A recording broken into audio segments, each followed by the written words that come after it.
What's going on, Bear Mile Nation? What's going on? What's going on? What's going on? Yeah. Bringing you this episode down under on this beautiful arbor. Oi, welcome to the bush doof. Doof. Another week, another episode, another big news drop. If you don't know what a bush doof is, then you just haven't been to a doof, eh? Doof. As we always do here on this Bear Mile podcast, we bring you that breaking news, that exclusive. Talk about Nike and Puma. And fucking how one's better than the other. Stay tuned to figure out what. Jen and Ryan giving us the deets on switching from Nike to Puma. We try our hand at taking the piss out of Jen and Ryan with some good help from one of her bridesmaids, who may or may not be mentioned in the episode. All right, we talk about Coachella versus Bush Doof. Okay, so there's been a bit of confusion or whatever as to what's a festival and what's a bush doof. And if you're making that mistake, you just haven't been to a doof, eh? And what makes Australia great? Their love for one another. That's what marriage is, right? We have a little intervention about gambling and talk about the gambling habits of the Gregsons. Betting on everything from horses to NBA to football to cricket to... It's the footies, mate. You know what stinging Roger is, mate? It's when you get so low down on the blunt, it's stinging your fingers. Stinging Roger. Can't believe that a power couple like the Gregsons would want to spend time with a couple of blokes like us, but hey, here we are. Oi, did someone say beveragino? Oi, mate, so I'm gonna be honest with yous. We're a couple of muzzed bogans. We touch on how things are going for both of them, what the outlook is like for the Olympics this year. Jen has already confirmed her spot on the 3,000 meter steeplechase team. She's attempting to also qualify for the 10,000 meter team. Ryan's got his work cut out for him with a stacked 1,500 meter crew in Australia right now between Stewie and Ollie Hoare and... Boy, arguably more packed than the US is, eh? Way more packed on it. And it probably even would be right there rivaling with the UK and, Mr. Josh Kerr and his crew over there. He likes to say that the UK versus USA in the mile, that the UK would take us down. He might be right, but I think that maybe Australia could make a good run at UK as well. I don't know, that'd be a great relay race, 4x1 mile, USA versus Australia versus the UK. So we do get into the running a little bit as well, checking with them on how things are going, their upcoming races. So sit down, grab yourself a stubby, maybe a Foster's. Let's get on stanging about with Jen and Ryan. But first, we have a giveaway to do here. This week's winner for the 5-star Apple Podcast review, we got our boy, Charlie Towns. Thank you for giving us that 5-star Apple review. If you would like, so Charlie, hit us up in the DMs, let us know what you want from the beermile.com swag store. Anybody else, if you would like to be entered to win the giveaway for free beermile.com swag, it's pretty easy. Give us a 5-star Apple podcast, Apple, whatever it's called, Apple, iTunes. I don't do that elitist iOS bullcrap.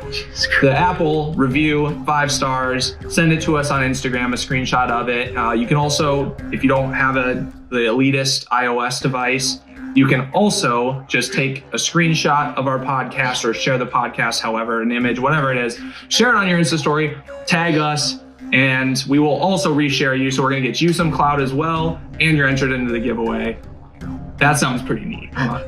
That's pretty neat. We'll at least cut that into a few pieces and use it. That sounds pretty neat. How neat is that? In that Apple 5-star review, the topic of this review is going to be your favorite Australian slang, whether it's an expression or a specific word. We're trying to up our game on the Australian slang. Yeah, also just in the comments below, if you're on YouTube, just give it to us. Give us your best slang that we didn't use in this episode. True. And we want to learn some more things to have in our arsenal going forward here. So Charlie Towns, thank you. Make sure you're leaving us those 5-star reviews. Make sure you're subscribing Beer Mile Media on YouTube, and we'll keep bringing you the dope good. Maybe the dingo ate your baby. Crikey.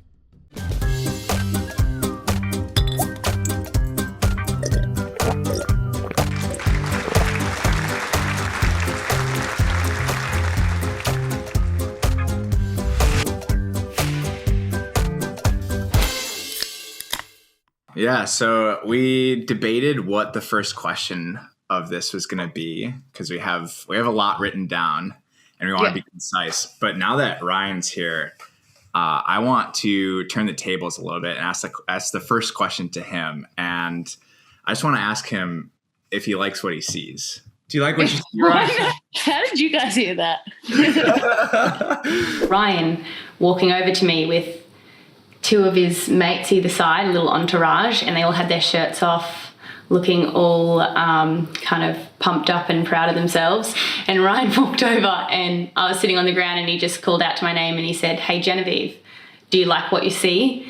And I remember at the time thinking, firstly, like I was so nervous that it was Ryan Gregson. And secondly, I was kind of like, wow, that was so arrogant and rude of him. Yeah, so heard the story of Ryan's first remarks to you after a race. So I do. You guys scrub up pretty well.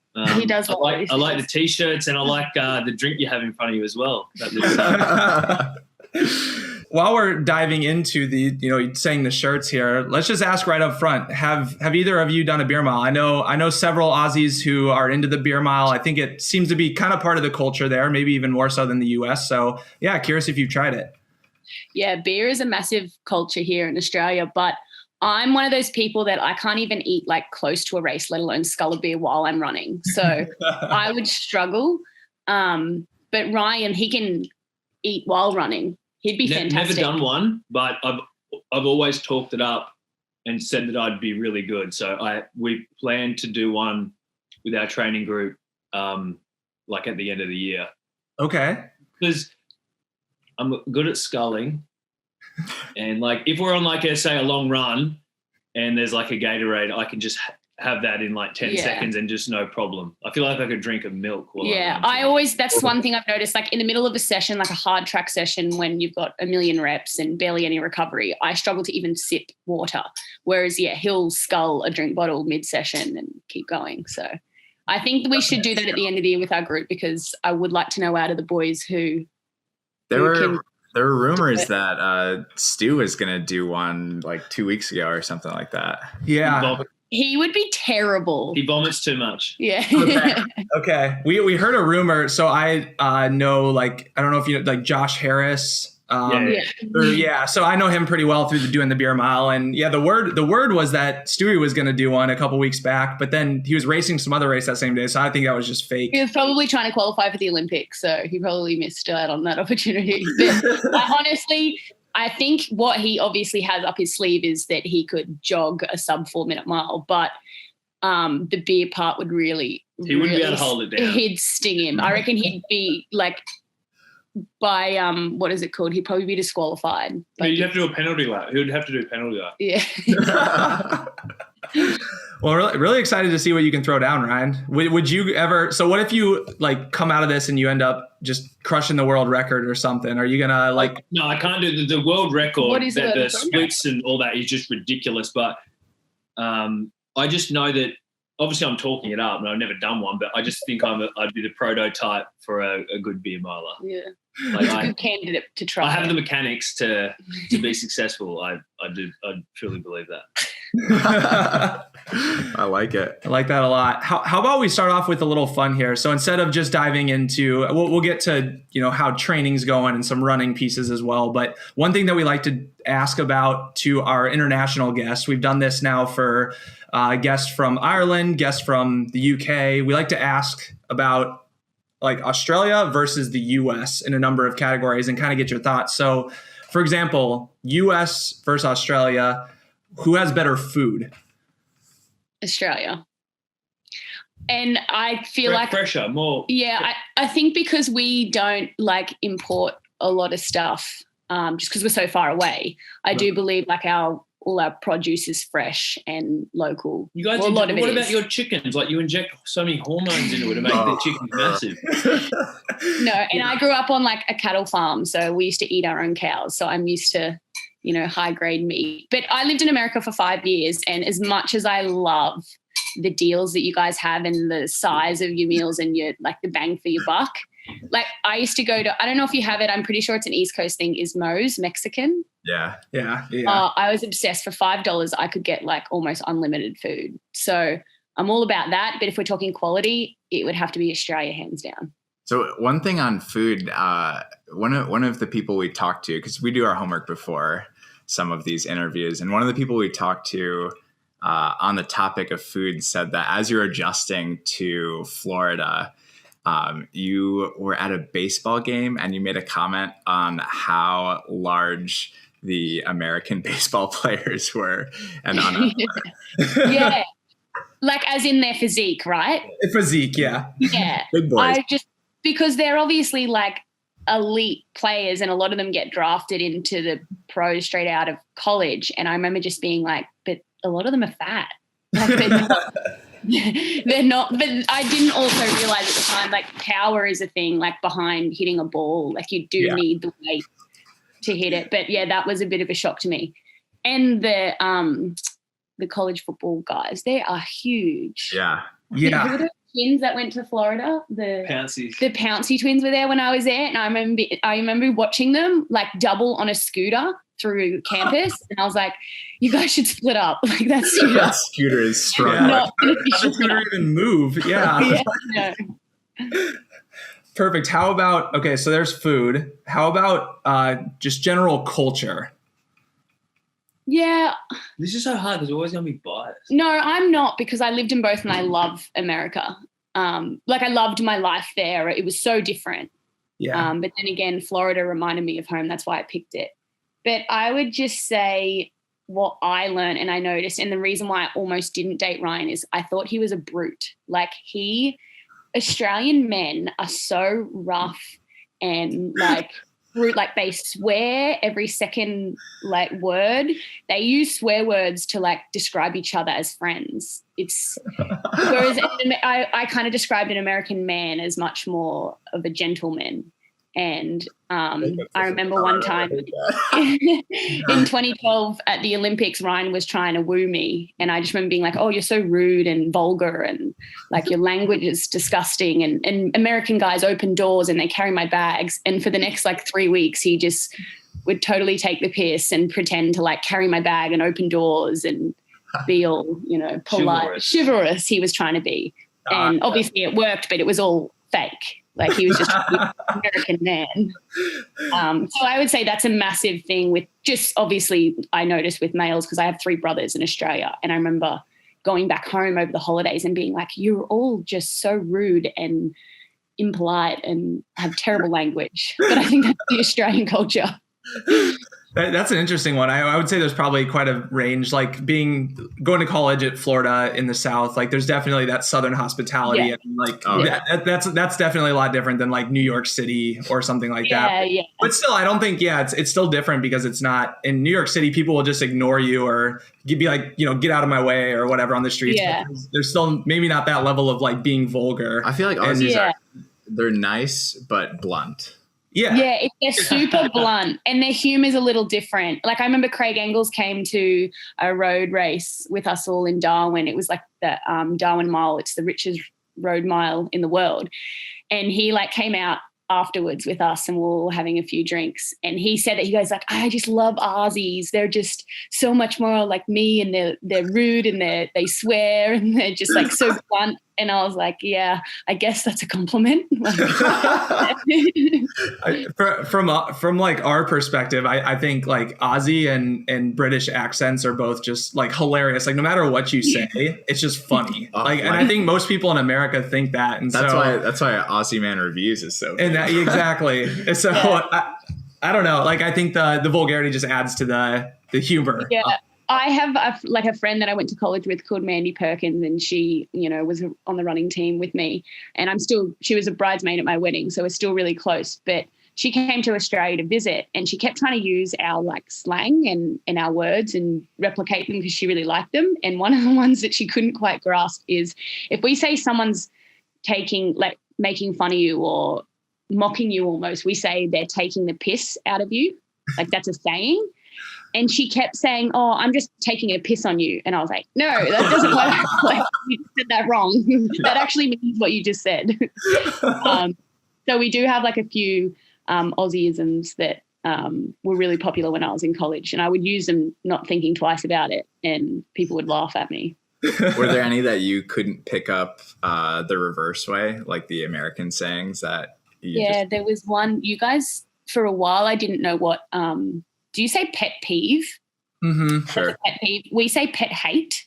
And I remember hearing pet peeve so much, and I was like, I don't even understand that saying. You know, something that you guys say as well. We would say, I'd say, oh, get off me. But you guys say, get off of me. Yeah, you do that. We just say, get off me. Yeah, I would say, get off me. You'd get say, off of me. get off of me. And get off of me. Get off of me. Yeah. Your American voice is Yeah, his accent. Oh, gosh. Yeah. I think a really hard one being living in America was the pronunciation of things or certain words. Like we would say capsicum and you call them peppers. Like they're very different. Or even just trying to say tomato and you say tomato. People would honestly not understand me to a point where they didn't even know the word I was using. So I'd be like, oh, can I get some tomato on my Moe's burrito? And they're like, sorry, what? And I was like, tomato. And they're like, I'm sorry, we don't know what you're saying. And I was like, tomato. Like cilantro, coriander. Yeah, cilantro, coriander. And water. If I ordered water at a restaurant, it would sometimes take 5 minutes to sort out the water situation. I'd be like, in the end, I had to just use an accent. I'd be like, water. So maybe I've just been around enough Australian people that I just pick up. That doesn't sound weird to me at all. Yeah. But I think it's just because I've been around enough people at this point that I've heard all the lingo. But I would imagine in Florida, there's probably not many people with an Australian accent. It's probably pretty rare. Maybe in like some of the big cities like Chicago, New York, you could find it, but not so much a college town. No, a small college town, yeah. You mentioned your wedding. Don't you have like 10 Audis, right? After your at the wedding. Yeah, no, that was a local company on the Gold Coast where I was born helped us out and, just gave us as many as we needed. Okay. Yeah, there was like a urban legend that you are like super rich and like owned an Audi dealership stored in my garage. Yeah. That'd be cool. Yeah, no, I got them lent to me. One more thing about culture that I find interesting is with like gambling in Australia. Most guys like would have a couple of gambling apps on their phone. Yeah, it's massive, and on the weekends they'd be betting on horses and football games, whether it be Australian rules football or rugby league. And it's just such a part of our culture. And going to horse racing, like in the certain time of year, especially spring carnival. Anywhere, spring carnival, like from October, November each year, most people from the ages of 18 to 50 go to the races. They dress up and really go to the nicely. horse races where that's such a big part of our culture. Yeah. I feel like I've taken some Americans to it. I took Randy. You guys have massive horse races, like Kentucky, things like that. But it's not a thing you guys seem to do. But everyone wants to do it. Like the it's massive here. Yeah, we have some like there's just legal things where it's illegal, and then also it's like state by state. So like in some states you can have apps and some you can't. But so it kind of is all centered around like the Kentucky Derby and maybe a couple other races throughout the year. But yeah, so you both are. What else do you like to gamble on? So you're both into gambling on horses. That's something we that love gambling horses. But we just I don't know if you know of rugby league. So it's like it's a form of it's like rugby union, but just probably faster. Yeah. But that's the season's on right now. But they're playing several games from Thursday night to Sunday night, and we'll bet on that. Like it doesn't even have to be our team. Like you can do lots of different multis. So you can say like how many tries. I think you call them parlays. Parlays, yeah. Okay. How do you know that? America just watching stuff, but like a lot of Aussies bet on I bet on the NFL a fair bit. Sure. You'll do multis with like NBA and not really NBA just because there's too many games and they don't try hard at the end of road trips. But so that's a big part of our culture. Just I think Aussies will bet on anything. To be honest. So much gambling, which I think they bet on. I guess you probably can't. You probably can't bet on your races then, right? That's the only thing. Athletics doesn't. You can't bet on athletics. No, so like you go to our betting apps and there's all these different sports around the world. There's like cricket, tennis, NFL, NBA, all these different sports, but Or track and field. athletics, the only one might be just the Olympics, which it's still legal, but it's not. Yeah. We just can't bet in our own race. Yeah, but you can bet on other events. I don't know if you guys have seen over the last few months, we've been doing a lot of those grass handicap races. Yeah. Mm-hmm. Yeah. I think people could bet on them, I reckon. Yeah, at the venue. Only at the venue. You couldn't watch it online or watch it on TV. You had to be at the venue betting on them there. But the odds are always hard with track and field, I think, because so much comes into play. There's so many variables. Whereas with horses, they're animals. They go off instinct, whereas humans they can speed up or slow down by choice. And, they can totally rig the handicaps.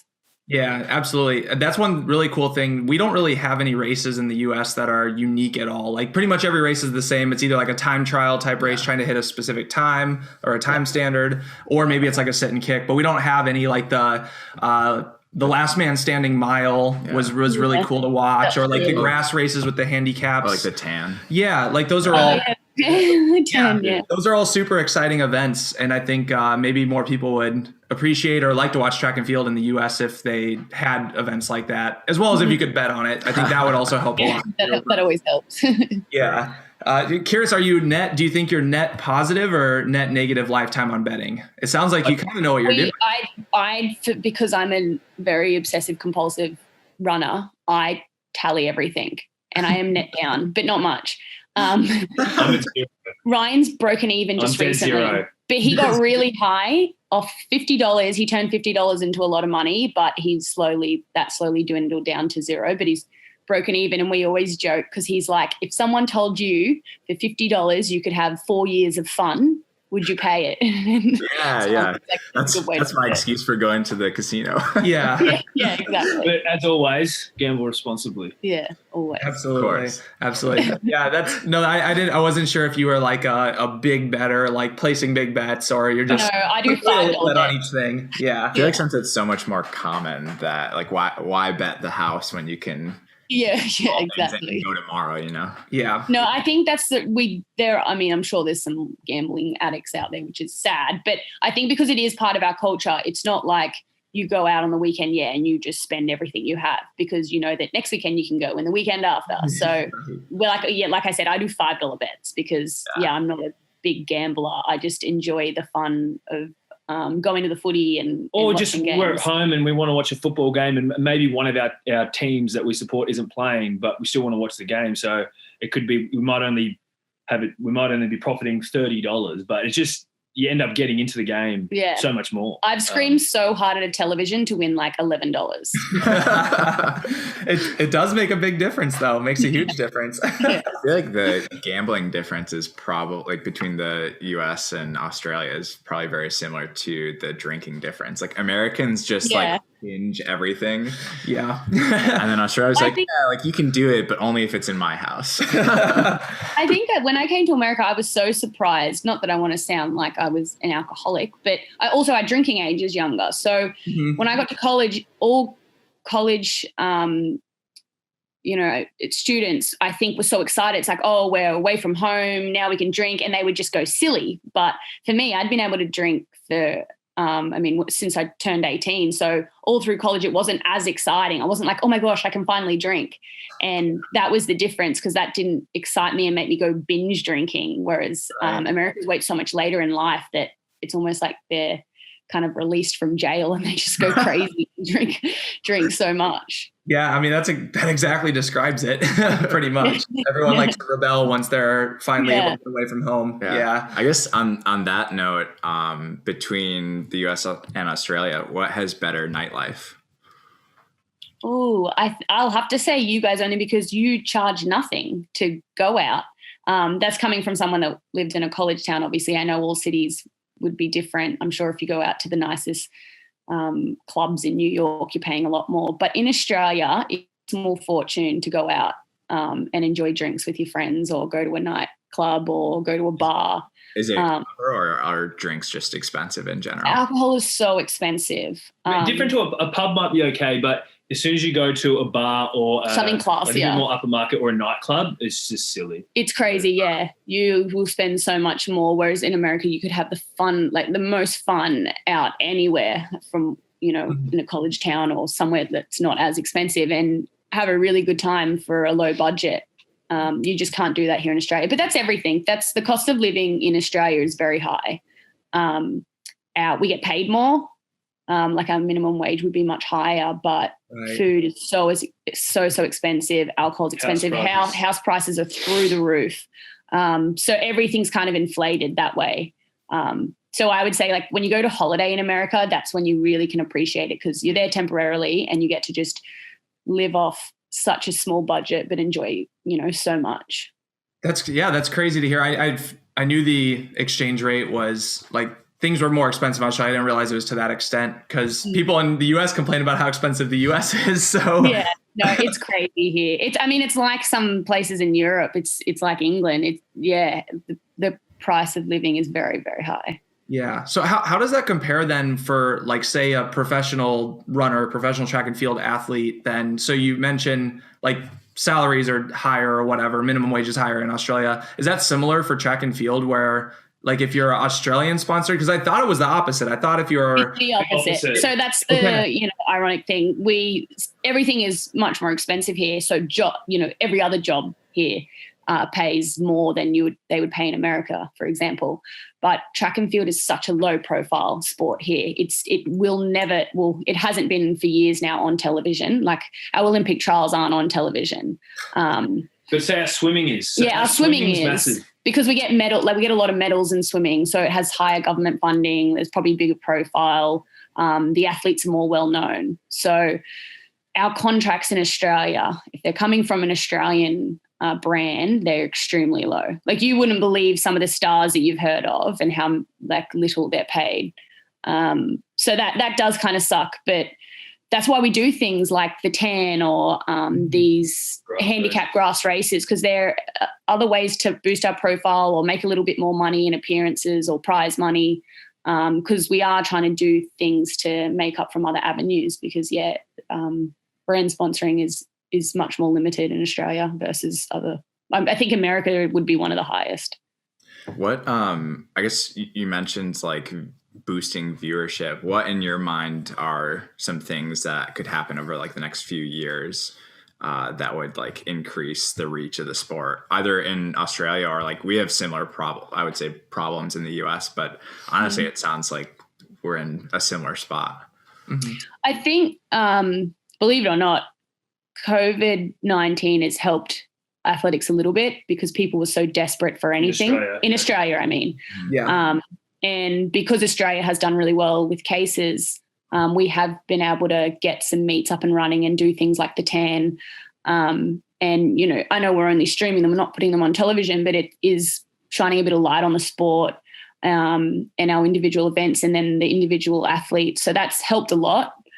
And then I would say Tokyo is a really big chance to give it a little bit of a boost, because, one, the Olympics are going to be really strange. There's going to be no spectators, no one can travel. So people are going to be tuning in on television to watch the athletes, and it's the same time zone as Australia. So, you know, for the first time since Sydney Olympics, all of the Australian public will actually be able to watch their athletes. And I think the coverage will be awesome, because it has to be, because no one can go. So that's going to be another opportunity to get the profile of track and field athletes a little higher.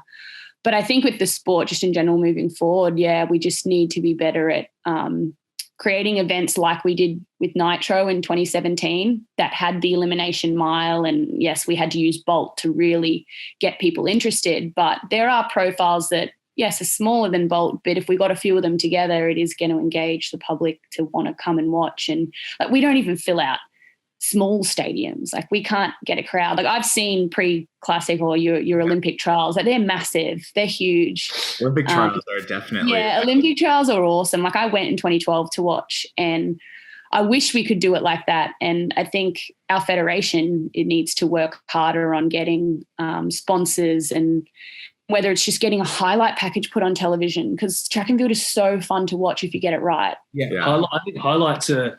Athletics could probably be best served maybe not live in highlights. Because I had a friend of mine who actually grew up doing track, stopped now, but still watches all of me and my friends' races on streams, but just says he'll tune in for the 2-hour stream for like 30 minutes of action, and he just says it's so boring, and he will put up with it because he understands the sport and he wants to watch his friends, but he said I don't know how a normal person could tune in. So I think you need like entertaining commentators, so say you guys, so people, or Kyle Merber, he's quite good as well, just people who can make you laugh but are also informative, but then just so condensed, even whether it's live, it's just like boom boom boom, or it's in like a highlight package, just something where it's condensed and it's just non-stop action. Like we had our family come to the Olympic trials, and at one point they were just waiting for our race to come up, and they're sitting there watching like hurdles being removed from the track or hurdles being put back on the track,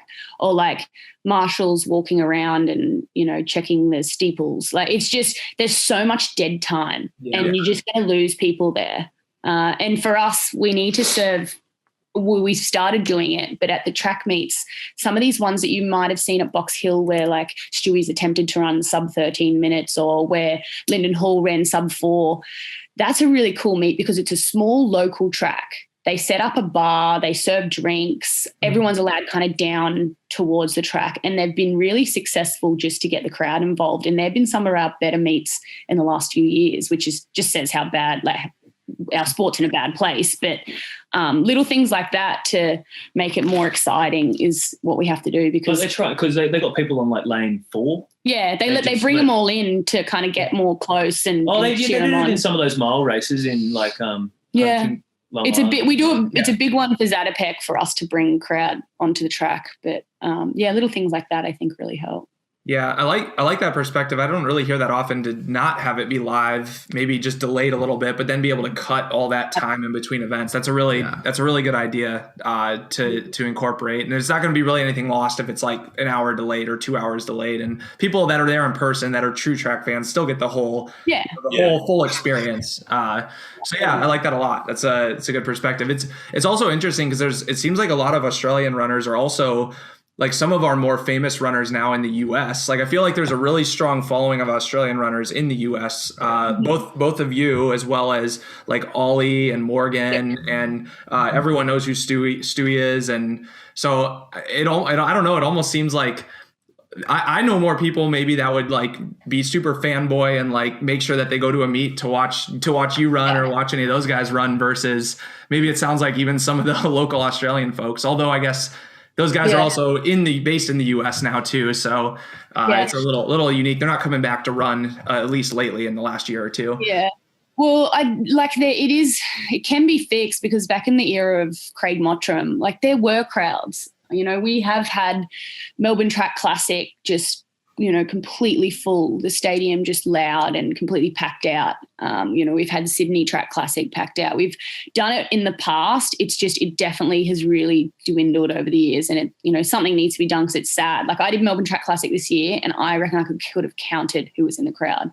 Like it was just tragic. And we are at the back end of our career, so we would like to see it kind of pick up, because how like track and field is what most kids start off. We have a thing called Little Athletics, and that's the first thing you're thrown into when you're a kid.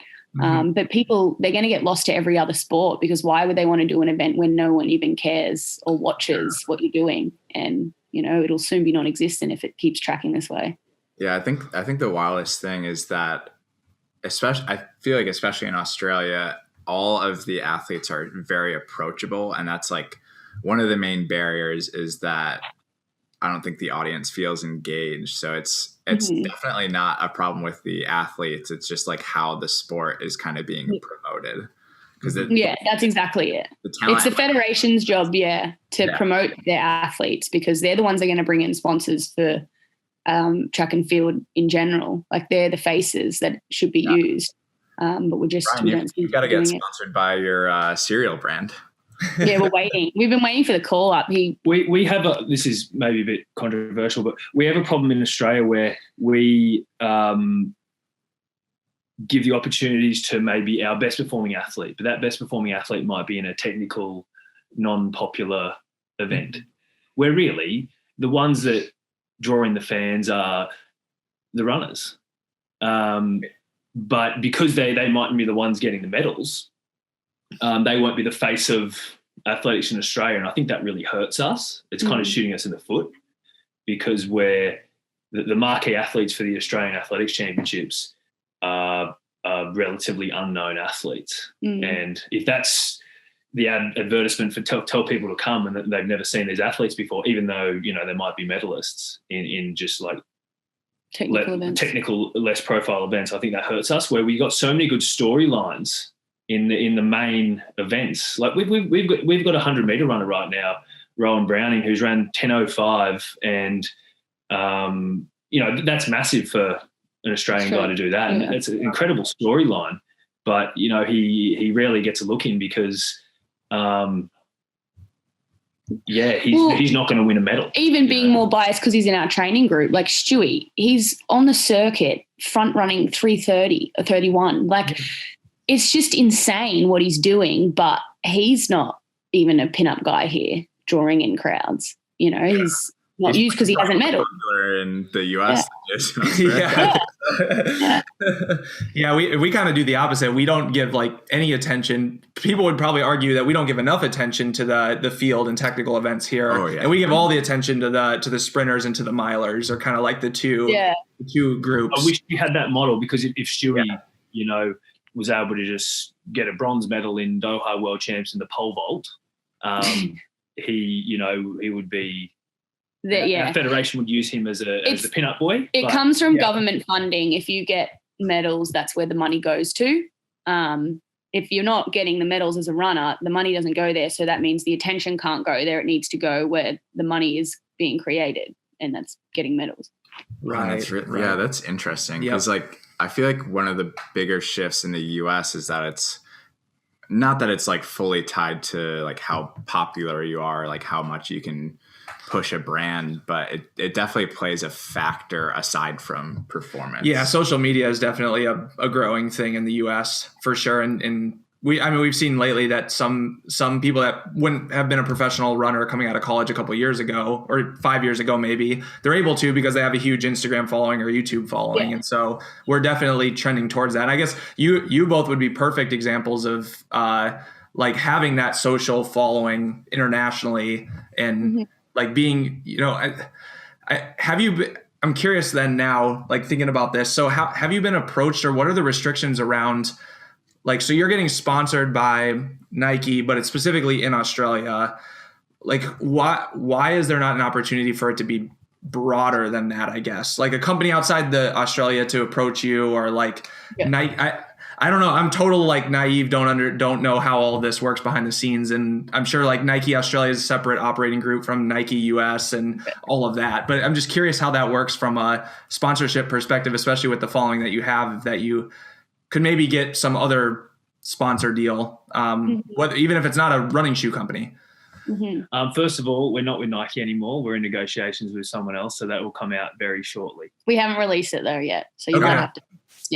That's fine. This won't come out for a couple weeks anyway. So cool. Then we're good. Well, if it comes out after we've released the news, which should happen in the next week or so, that actually falls perfectly with what you're saying.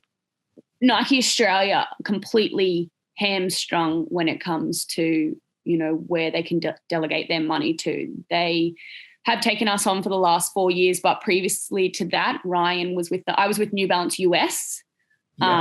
Maybe that was because I was out of college, and for those next 4 years, it was an Olympic cycle to 2016. I was looked after by the New Balance US team, which was awesome. Like, I loved it. They looked after me so well. And I think, I got to experience the difference of like, I don't know, I just feel like it was easier to get gear and stuff. But I was coming out of college, so I was naive to it all anyway. And Ryan was with Nike US. Like, all his contract was done in US dollars and everything. But from 2016 onwards, people like me, Pat Teenan, Ryan, and there's probably a few others, we were Nike Australia. And they kind of sponsored our group. We were an MTC Nike group, and that was an Australian budget, which I don't know if that's been done much before, but that was just coming out of Australia. And so now, December 2020, our contracts were all up. except for a few people like Stewie, I think, and maybe Rambo. We have now negotiated a new contract, and Nike Australia were given direction from Global that, budget cuts had to happen everywhere. And they kind of made offers to everyone, and we were given the option to look around. And Puma Global reached out. And so now our contract's coming out of France. So it's kind of what you were saying. Yeah. Australia Puma don't have a distance athlete budget at all. They don't sponsor Just distance local athletes. football. They do local football, jersey, that type of stuff. Maybe some netball. You guys probably don't even know what netball is, but so now we're technically from Puma Global, which is cool. It's exciting for us because it's a bigger operation. So there's a little bit more of a budget. They're going to treat us like some Europeans get treated, which is, a lot better, because in Australia, I think we get forgotten about down here. So it's really exciting for us. We're kind of doing this next chapter together with a new brand. This is the first time Ryan has branched out for 12 years. He's been a Nike boy. So it's exciting. Like, I'm like Princess in the Pea when it comes to shoes. I need to like try every single thing out and like pick the exact thing I want. Whereas Ryan, who's been with the brand for 12 years, can just find a Puma shoe, put it on and be like, yep, I love it. So they'll probably get really sick of me fast. That's awesome. That it seems like Puma's investing a lot in athletics and track and field. Similarly, like Molly Seidel, the good marathoner in the U.S., signed with them, and that's at the time that kind of seemed like it came out of left field. It was like, whoa, wait, what? Yeah. They sponsor distance runners, really? Like, because I always see them with like Usain Bolt, obviously, and a bunch of soccer teams and all of that. But it was less common, at least it for distance runners. It really felt it felt like they started investing like in the middle of COVID, because contracts were like getting dropped. Good time to Aisha went back to them, right? Yeah, she did well. So I think it's, from what I've heard, over COVID, a lot of brands have realized, okay, in a global pandemic, not that we're preparing for another one anytime soon, but what remains constant, and it's that people's health and exercising and getting out and running out the door is always going to be something that happens till the day we die. That will never be stopped by a global pandemic unless you're literally locked inside. So investing in other sports or in field events, they realize that, or sprinting even, they realize distance running deserves to be the marketable sport, because everyone runs. Like, everyone has park run, road races, marathon training. Like, everyone loves marathons. And I think that's where brands have thought that's where we need to be sending money, because you can always sell a shoe for a runner. Whereas you can't. Tracks are shut. It's hard to. Yeah, you can't go sell a Usain Bolt spike. And they go outside and start sprinting. Like, it just doesn't work that way. So it's definitely been a cool journey to be a part of, because I do think they're going to make massive inroads from here on in the distance department. But Ryan said both of our most searched athletes on Instagram right now are Aisha, Giza Kraus, and Molly Seidel. We've just been like going on there, because we haven't been able to tell anyone, but we've been going on their profiles and like looking at the shoe they're using and checking out their spikes and being like, hey, which one should we get? We've been spying on people. Their gear has gotten so much better. Everyone's catching up. Brands are catching up. I think Nike obviously have led the charge, but you can't afford in this day and age to be lacking in shoe technology, because you just won't get a look in. And I know that's Puma's plan this year, is to really develop their shoes so that come next year they're, as good as anyone out there. Right. And it's so true what you said about the pandemic showing how important distance running is. That's the same in the US. That was as all the gyms closed, everyone realized the only exercise you can get is to go out for a jog. And so all the running stores here, even though they weren't open to like physically go into, you could still order online and pick stuff up. They were all selling more shoes than they've ever sold before. Yeah. Even though they weren't open. It was so weird. Crazy. Yeah. So it'll absolutely be a sport that it probably only continues to grow, just because it's so easy, it's so accessible. You just for $100, you get a pair of shoes and you can run for a few months and be healthy. So yeah, no, I think that's a great point. And I think a lot of brands are realizing that now. So I guess heading into the Olympics here then, so Australia has a little bit different process for selecting team than, I guess every country's a little bit different. But so for Australia, it's the winner of your trials and then it's selection for the other couple spots. Is that correct? So I guess how are you both? Well, Jen, you qualified already by winning the meet, but yeah, curious what the plan looks like from here and until the Olympics, and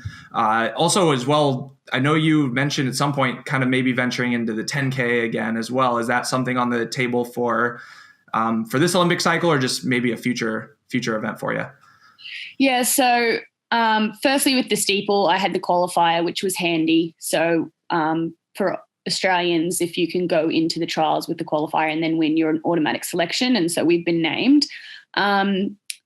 Yeah, and then it comes down to just, that's what kind of is the hard thing. With America, I like the black and white selection, though it can come back and bite you if you're, for example, a Kenny Harrison, where she was the world record holder and then, you know, had a bad trials and didn't make the team. I think that's like heartbreaking. Yeah. So Australia can look after you in that sense, but then there comes a situation, for example, the men's 1500 right now is so hot. It's like I would say the Australian 1500 meter men's right now is stronger than most countries for selection. So that puts Ryan in a hard spot because you've got Ollie Hoare in America. You've got obviously Stewie, who's not even an automatic selection because he came second, but is the Australian record holder. Then we have this new kid that's come straight out and just taken the whole domestic season by storm and selected his spot, Jai Edwards.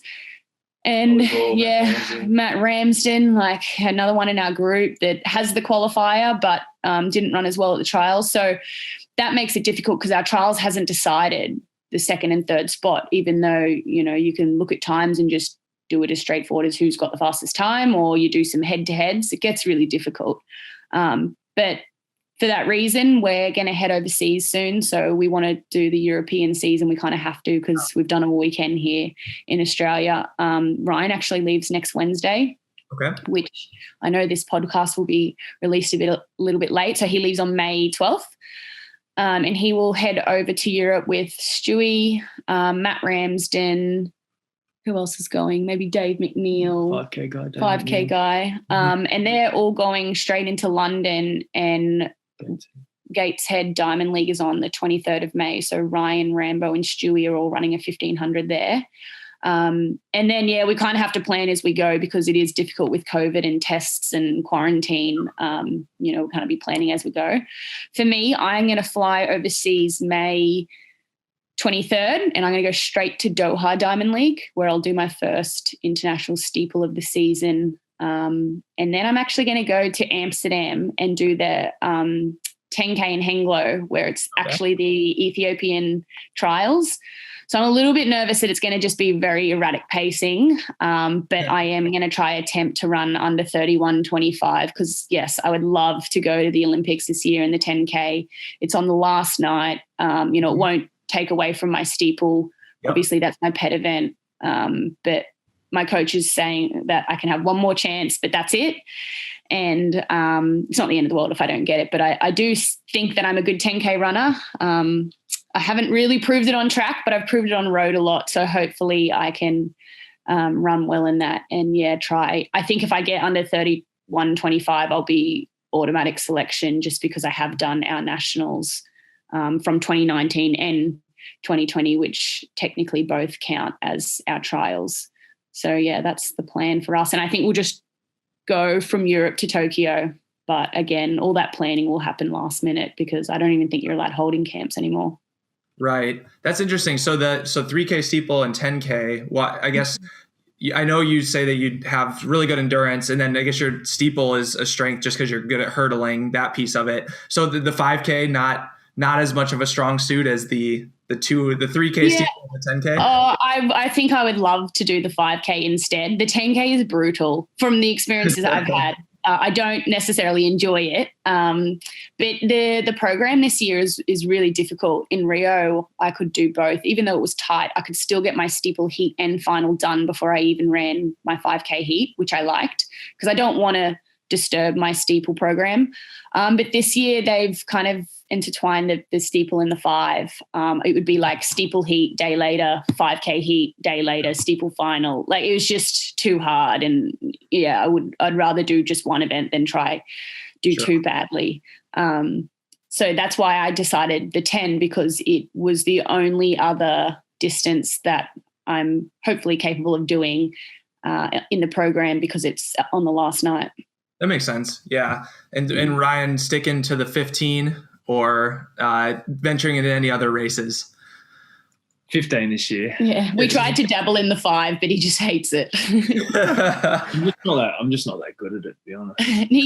He's just such a 4-minute, like that distance between 3:30 and 4 minutes is like his, sweet spot. So yeah, like in a 5K, 3K even, first 4 minutes, 5 minutes, I'll feel amazing. And then suddenly, even if the pace is like slow or fast at about the 6-7 minute mark, it just turns into a grind. I just think my system, I just start producing lactate. He'll one day skip all those middle distances and go straight up to the marathon because he thinks that's a whole different engine. But that 5K and 10K on track, it's still fast. Like it's you can't. It's just crazy. Yeah, you can't really be patient. You just have to be grinding the whole way, and it's a long grind. It's barely. You just don't get to relax. Like, no, not at all. Not at all.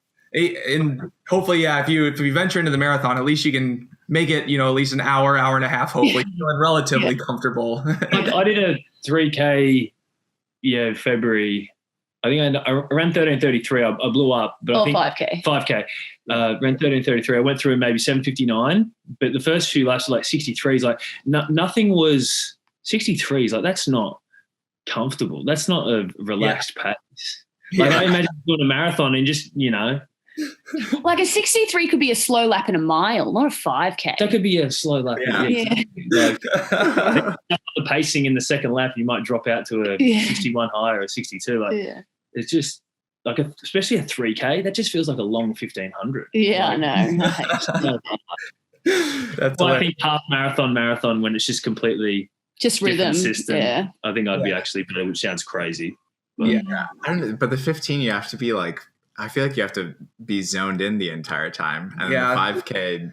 The 5K, you can have maybe slightly more room, like time to be tactical, or you can kind of go out maybe a little slower. You have more time to like jockey around. 1500, you got to be kind of like locked in from the first 100 meters, 200 meters, kind of where you want to be. Yeah. And really, you're definitely better at 15 than us, but at that high level, from the way the amount of races I've watched Ryan do, you can't afford to stuff up a 1500. Like one wrong move, which he's had to experience several times, can just completely ruin your race.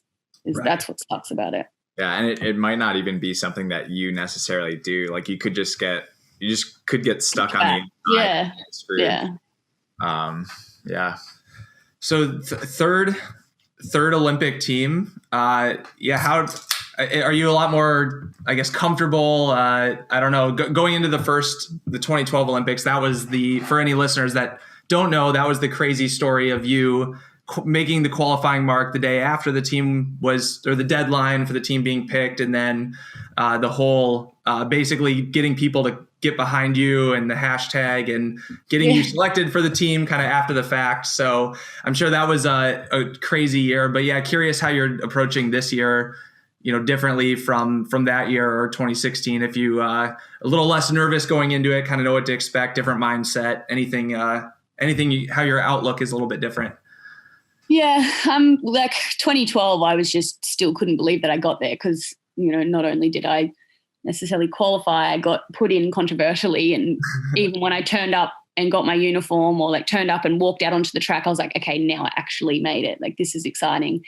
So that was all just a bit of a fairy tale moment. I don't even really remember much detail. It was just a bit of a blur. But then in 2016, I kind of used that as a different type of trip. It was a business trip. It was, I've been here before. I have to make the final now. Like, that's bare minimum.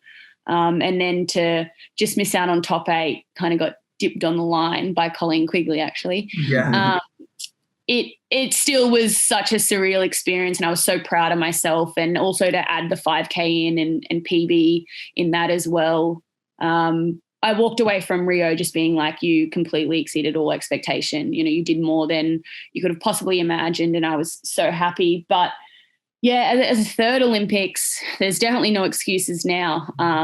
I've done it all before and then some. But I was talking to Ryan, and it is going to be such a strange experience the way it sounds like it's all panning out. And I think obviously I'm going to be nervous because it's the Olympics, but I do think one thing I have on my side is the experience of doing this all for so many years now. I'm definitely much more relaxed around races. I still remember before Rio having like almost a nervous breakdown just from pressure that I'd put on myself. And I had, Ryan kind of talk me through how to deal with nerves and stuff. So I'd say over the last 4 to 5 years, that's something that I've definitely improved on, with just having a lot of injuries and having to turn up to, for example, in 2019, having to turn up to Doha to race that steeple with like 2 races under my belt in the last 12 months.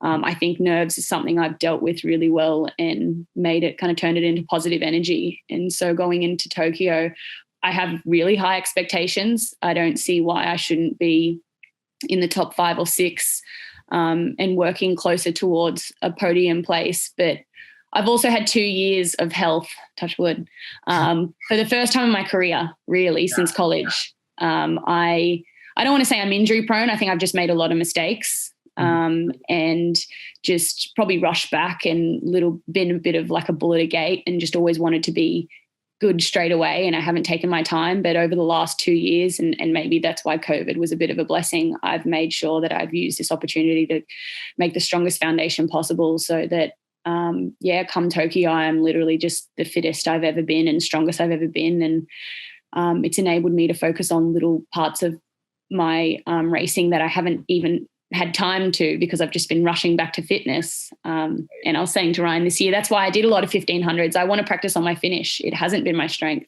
Like I said in Rio, I think I lost 3 places in the last 400. Something that I want to improve on is in Tokyo, finishing strong and gaining places, not losing them. So, yeah, I've got a lot to prove in Tokyo, and I hope it's not my last Olympics, but I think I've timed it well to be my best Olympics. That's excellent. Yeah, that's I think I heard similar responses around COVID kind of being, I guess, a blessing in that regard, that people can just focus on training and doing things right versus jumping race to race or like forcing fitness on a specific race. And so that does make sense that you and also you're more experienced in your career at this point. So I'm sure you've figured out the things that you shouldn't be doing and should be doing as well. So yeah. Ryan, from your side then, so is the I guess a question for both of you, like, do you chase like having had the 1500 record for Australia, and is that something that you like want to be chasing again? Does that matter to you, or is it more so about competing and placing well on the world stage? Like, what's your main motivators and main goals? It's honestly never something I held dearly. It was all, as soon as I had it, I pretty much had 5 years of injuries, and my only goal out of that injuries wasn't to get that record again. It was to make a final of a world champs or an Olympic Games, because I felt like I'd run fast, but I had never done anything in a championship race. So that was always my goal. And I think that's what you definitely get remembered for at the end of the day. Obviously winning medals, but if you can't win medals, it's finals, it's records will, I know it's cliche, but records are made to be broken, and they will be broken. So no, it's not something I would love to get it back, because if I broke 3:30, it means I'm in incredible shape and everything going well. Of course I'm going to try, but it's not something I specifically would be setting out to do. It's pretty hard right now with Stewie solo running his records. I think that kid could, I don't know. He did that. He Yeah, he was. I think the pacer stayed until he went around and with like 350 to go. They stayed in for a while, the pacer, but he was up the pacer's backside like on their way. shoulder, like running in lane 2. Who knows? He could run 328. Yeah, in the right. That's wild. Yeah. So yeah, as far as like making the Olympic team, then is that like this is the best Australian miling has ever been as far as depth for competition, and yeah, how do you see that playing out? Look, it's going to be very tough. It's going to be very tough, but you know, I've got a good couple of opportunities at the end of this month, and it probably will take you know, something around, you know, not just to qualify, but around 3:33 to do it. But yeah, I think I'm capable. So that's what I'll be trying to do, and at least make some difficult decisions for selectors. Yeah, make some noise. Yeah, we'll be rooting for you for sure. thanks. All right. Well, thanks for coming on. To close this out, let's just do a couple rapid fire closing questions, whatever you can think of. Right off the dome. Okay. So first one here. Let's go with what's your favorite alcoholic beverage? Beer. Gin. Oh wait, Malibu pineapple. Oh, yeah. Excellent. Well, what would That's like once a year his drink. Like we go on holiday, he just sips Malibu pineapple all day. That's excellent. So if you're saying beer, what type of beer do you like the most? I like that. You like the Budweiser? Definitely not Bud Light. Only traditional. But yeah. Is there much of a craft beer scene in Australia? Yeah. There is. Huge. Okay. Yeah. So like the States. Like people are like starting their own craft beers every day and selling them, and they do well. Like there's just such a huge market here for craft beers because it's a massive part of the culture, I guess. Awesome. Favorite place that you've lived or traveled? Can it be domestic or international? Yeah, anywhere. So I feel like I have 2 answers. Santorini. I went there last year. Okay. Yeah. But just locally, I would say Noosa. I don't know if you guys know where Noosa is, but it's in my home state, Queensland, and it's like one of our favourite destinations. We go there nearly once a year. What about you? I'd say Tenerife. Oh yeah. It's an island. It's a Spanish island. Canary Island. It's a Canary Island just off Morocco, and it's Africa, but it's Spain, like a Spanish island. It's volcanic. It's just really cool. That's where Ryan found his love for beer because it was €1 for a can, and I was paying blowouts for cocktails. The €1 pints. Yeah, and he just became obsessed with beer there. Might as well at that point. Yeah, seriously. If you could be a pro in any sport besides running, what would you like to be a pro in? Tennis. Tennis. Okay. I would love to. I think it's so glamorous. I love their outfits. It's such a huge sport pretty much anywhere. Yeah. Yeah. Have you played much in your life, or is it just that you would like to be good at it? Yeah. Oh no, my dad tried to make me a tennis player, but I fell off the monkey bars when I was young and broke both my arms at the same time. And I swear that's why I can't play tennis, because my arms just are not strong enough. He invested a lot of money in me and my 3 brothers to become tennis players, and no one really didn't work. Yeah. How about you, Ryan? On sport, I'd definitely be a quarterback. Oh, really? Yeah. Okay. It's just the hardest thing to do and the most like amazing, I think. It'd be pretty rewarding. But it's just so bloody high pressure. So I'd probably end up saying, what about cricket? Be a cricketer, because I think I could have done it. Cricket's bigger worldwide than football is. So yeah, that's because of being India. a quarterback, it's like it's just so they have to be. You're like the main character. Yeah, it's so intense. You have so many decisions, so many things. Like the pressure. Hey, but in athletics though, if I could do any event, what about like shot put? They eat whatever they want, and they can go to Europe and compete like 3 times a week.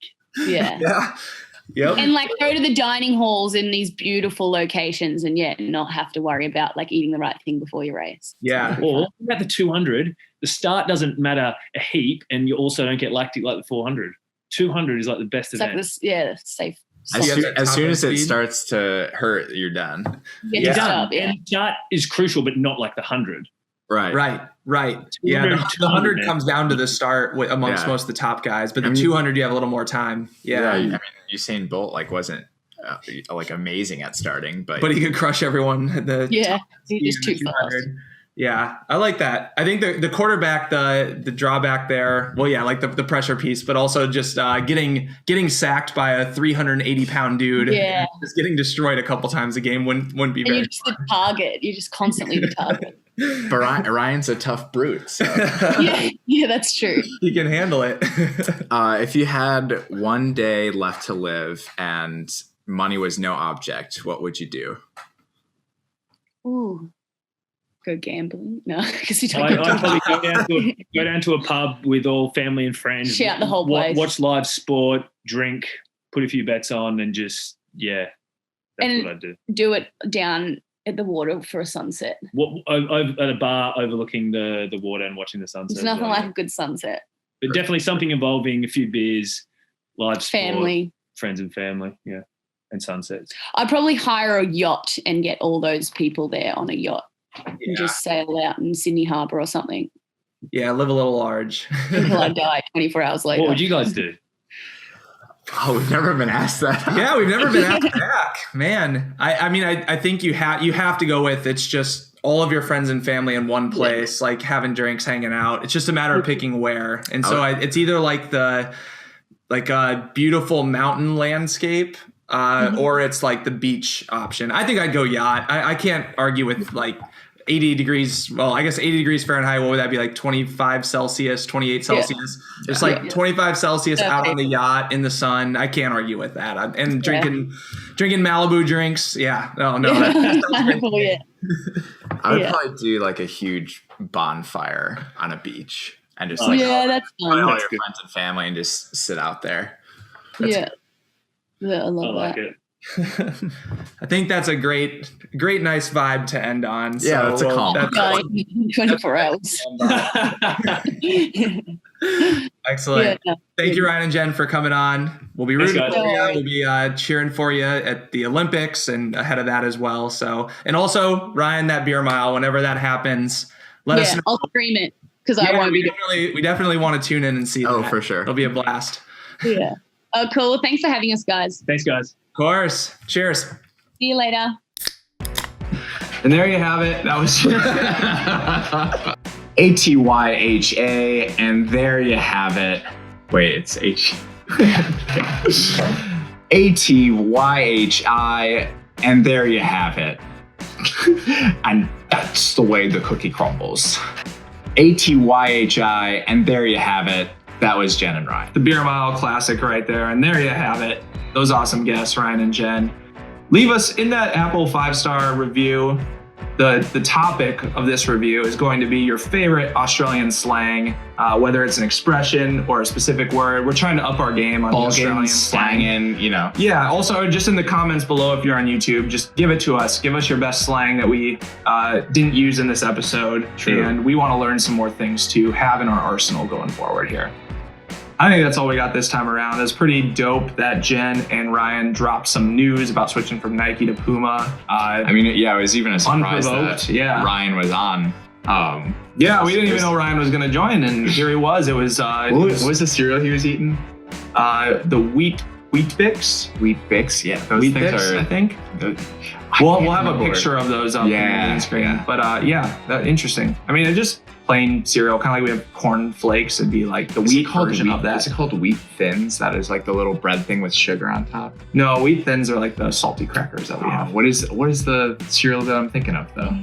Mini Wheats. Yeah, I was mini thinking- wheat. I Mini think it would be wheats? like plain mini wheats. It'd Yeah. be the same thing. That's what I was trying to say in the episode, but I couldn't. I couldn't think of it either. get it in my head. Mini Wheats, they fuck. Yeah. Australia, place that we need to visit. Sounds like a fun place. Apparently we need to Australia. Australia. Apparently we need to bring hella bags because alcohol there is expensive. So, we're kind of screwed. And we'll be betting every day. So. And we're going to be losing a lot of money. Well, maybe not losing a lot of money, maybe winning a lot of money betting. We know our horse racing. We know our I don't know if they're slang for horsies. That's why I keep going Horsies. Oh gosh. Okay. I think that's it. Enough rambling. Hope you enjoyed this episode. Hope it hit different, or at least the same as some of our other amazing episodes, because they're pretty much all top notch. Disclaimer before we do words of wisdom. I know some of y'all are going to say that we haven't done Chris's roast episode, and that's because we recorded pretty much all of these within a week. So just know that that is coming either the episode after this or maybe worst case 2 episodes after this. Yes, so thank you for sending in those roasts. They're going to be part of a reel in an upcoming episode. So that's coming as well. Stay tuned. Thanks for the reminder on that one. The real Adam. Much appreciated. All right, let's close this thing out. Words of wisdom. Probably it's got to be something about the persevere. I mean, we've been recording for 2 fucking hours, trying to get through. And mind you, the interview is only an hour of that. So we're just grinding and it hurts. Grinding.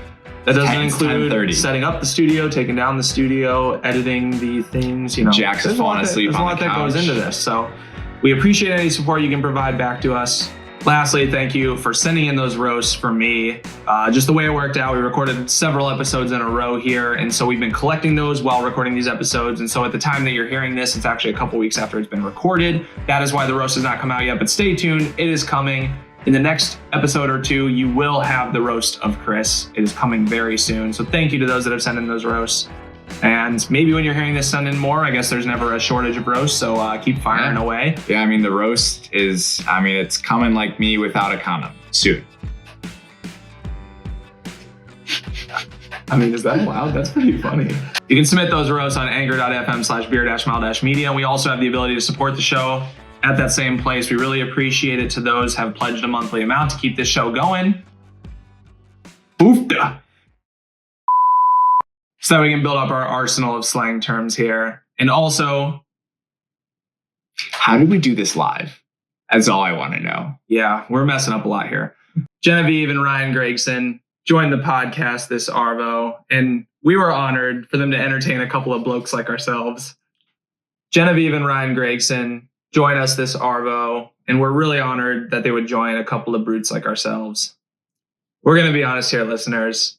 This is probably about our 20th take trying to record this intro. Both the boys are a little muzzed over here, and we're struggling to get through this intro for this amazing episode that we did. What's going on? What's going on, Beer Mile Nation? Bringing you a beautiful episode down under the Zarvo. What's going on, Beer Mile Nation? Bringing you an episode down under this beautiful Arvo. A 13. So I guess not really Arvo anymore, right?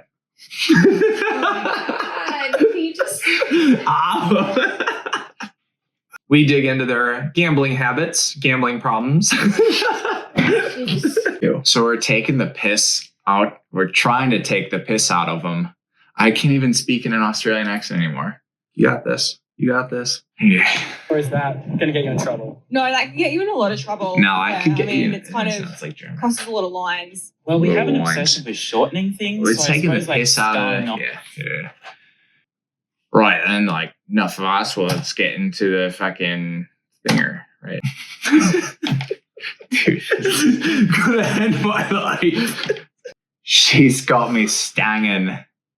Who may or may not be named in the episode. We also, for those of you out there that are the running fans, we get into a little bit of running as well. So, I guess that's part of it. We talk about Boy, fucking going to the footy, gambling on Sting and Rogers, and fucking I'm Aussie, man. Oh, we're almost officially at an hour. All right, here we go. The part where I go like this. Okay, there. Now on the video, I know where it is. Okay, perfect. So now we can start. Is it still recording, Jax? This is so hard to focus. What's going on, Bear Mile Nation? Bringing you this episode down under on this beautiful Arvo. That's good. We can keep it. We can keep the Did I say Arvo? We are saying Arvo. It's kind of like your words are really chewy. As Arvo. What are we doing? Okay, can you keep that cut? What are we doing?